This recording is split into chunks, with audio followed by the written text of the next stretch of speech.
নদিয়াপুরের এক গ্রামে অশোক নামের এক জেলে থাকত। অশোক ছিল অনেক গরিব।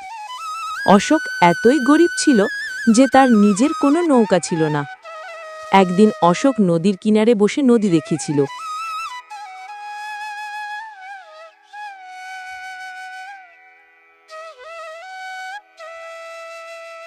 এমন সময় আর একজন জেলে তার কাছে এসে বলল, অশোক, তুমি এই নদীর ধারে বসে থেকো না। কতবার বলছি, তুমি একজন জেলের নামে কলঙ্ক। ভাই, আমার যদি নৌকা না থাকে এতে আমার কি দোষ? দোষ তো আছে।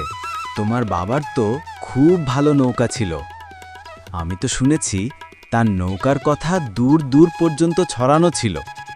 কিন্তু তোমার বাবাও একজন বোকা মানুষ ছিল। জমিদার তার নৌকার দাম মুখে বলা দামেই কিনতে চেয়েছিল, কিন্তু তোমার বাবা তার নৌকো বেচেনি। এর বদলে জমিদার তোমার বাবার নৌকা ভেঙে দেয়।